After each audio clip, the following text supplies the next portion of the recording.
데이터는요, 때로는 그 어떤 소설보다도 극적인 반전 드라마를 쓰곤 합니다. 실패의 잿더미 속에서 피어나는 성공의 가능성.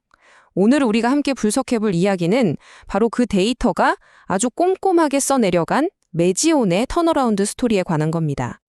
자, 본격적인 분석에 앞서서 안내 말씀 먼저 드릴게요. 오늘 이 내용은 투자를 위한 참고 자료일 뿐 특정 종목을 추천하는 게 아니라는 점 꼭 기억해 주시고요. 다시 찾아주셔서 정말 감사합니다. 여러분들이 남겨주시는 소중한 피드백 덕분에 저희 분석이 나날이 깊어지고 있거든요. 오늘은 바로 이 순서대로 이야기를 한번 풀어가 볼까 합니다. 과거의 실패가 어떻게 지금의 기회가 됐는지, 또 그 중심에 있는 결정적인 데이터는 과연 무엇인지, 그리고 앞으로의 가치와 투자 전략까지 아주 꼼꼼하게 짚어보겠습니다. 첫 번째 장, 두 번째 기회인가? 입니다. 지금의 기회를 제대로 이해하려면요, 먼저 과거의 아픔이었던 퓨얼 원 임상의 그림자부터 들여다봐야 합니다. 모든 이야기의 시작점이라고 할 수 있죠. 이게 바로 과거 퓨얼1 임상의 결과표입니다. 많은 분들이 신약 효과가 없어서 실패한 거 아니냐 이렇게 오해하시는데 진짜 이유는 사실 다른 데 있었어요. 문제의 핵심은 바로 이 표준 편차 SD 값이었습니다. 보이시죠? 무려 4.056에 달했어요. 아마 임상에 참여했던 병원마다 측정 방식이 조금씩 달랐거나 아니면 환자들 상태 편차가 너무 컸던 게 원인으로 지목되고 있습니다. 이 높은 표준 편차값이 바로 이 드라마의 첫 번째 악역이었던 셈입니다. 데이터가 너무 제멋대로 사방으로 튀어버리니까 약의 진짜 효과가 이 통계적 잡음에 그냥 묻혀버린 거예요. 그 결과 통계적 유의성을 입증해야 하는 p-value가 0.09를 기록했고 허가 기준인 0.05를 넘지 못하면서 사실상 실패로 끝나버렸습니다. 하지만 이야기는 여기서 끝나지 않았습니다. 바로 두 번째 임상, 퓨얼2의 데이터가 공개되면서 이 이야기의 클라이맥스가 시작됩니다. 여기서 잠깐 표준 편차, 즉 SD에 대해서 간단하게만 짚고 넘어갈게요. 아주 쉽게 말해서 데이터가 얼마나 일관성 있는지를 보여주는 지표입니다. 이 숫자가 낮으면 낮을수록 결과가 아주 균일하고 신뢰도가 높다는 뜻이에요. 네, 맞습니다. 바로 그 잡음, 다시 말해 표준 편차를 통제하는 것, 바로 그거였습니다. 과연 매지온은 이 미션을 성공했을까요? 결과는요, 와, 그야말로 놀라웠습니다. 이 슬라이드의 하이라이트는 단연코 이 마지막 SD 값 2.490입니다. 시장에서는 4.0 아래, 정말 잘해야 3점대 중반 정도를 기대했는데 모든 예상을 그냥 뛰어넘는 2점대 중반이 나와버린 겁니다. 환자 선정 기준을 강화하고 측정 프로토콜을 아주 철저하게 통제한 결과 데이터가 믿을 수 없을 만큼 일관되게 나왔다는 뜻이죠. 이건 시장에 정말 엄청난 서프라이즈였습니다. 이 상황을 가장 잘 설명하는 비유가 바로 탄착군입니다. 과거 퓨얼1이 사방으로 흩어뿌려진 총알 자국 같았다면 이번 퓨얼2는 마치 명사수가 쏜 것처럼 모든 총알이 관역에 딱 한 점을 정확하게 박힌 거죠. 이제 다른 잡음 없이 오로지 약의 효과만 아주 선명하게 볼 수 있게 된 겁니다. 핵심은 바로 이거예요. 표준 편차가 이렇게 극적으로 낮아졌다는 건 약의 효과가 우연일 가능성을 나타내는 p-value를 0.05 미만으로 만들 확률이 압도적으로 높아졌다는 걸 의미합니다. 과거의 그 통계적 잡음이라는 짙은 한계가 싹 걷히고 이제 신약 허가라는 결승선이 눈앞에 아주 선명하게 보이는 그런 상황이 된 거죠. 자, 그럼 이제 임상적 성공 가능성에서 한 발 더 나아가보죠. 이게 실제 시장에서는 대체 어떤 의미를 갖는지, 즉 상업적 가치를 한번 들여다볼 차례입니다.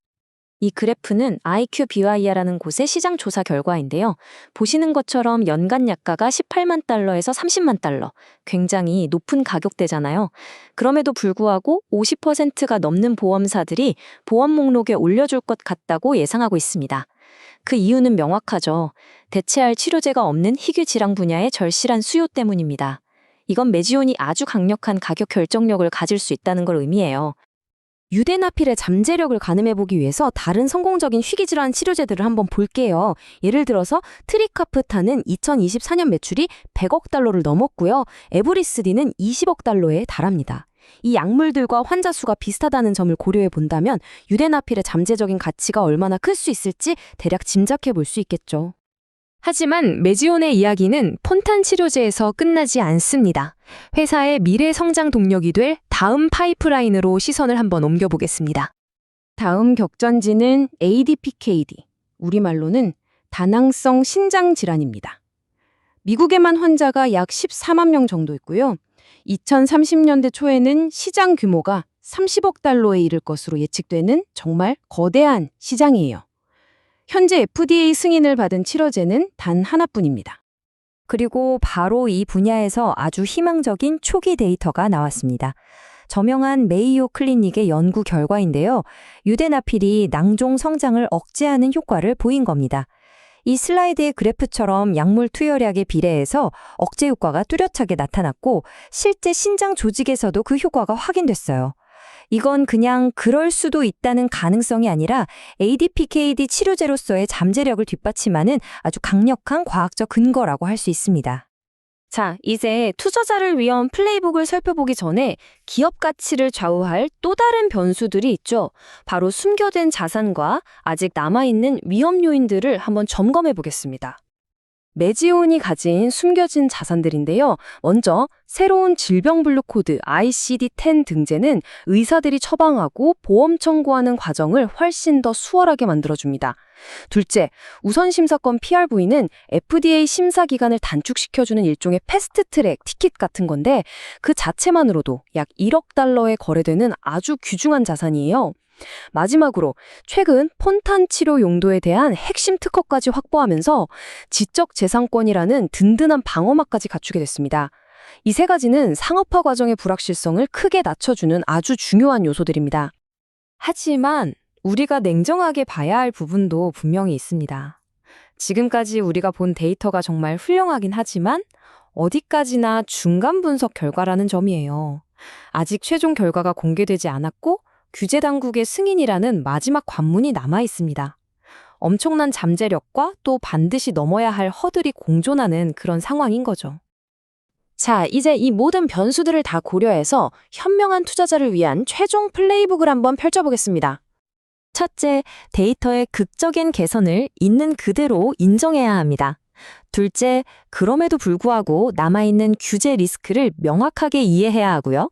셋째, 포판탄 치료제 너머에 있는 ADPKD 파이프라인의 잠재 가치를 분석에 꼭 포함해야 합니다.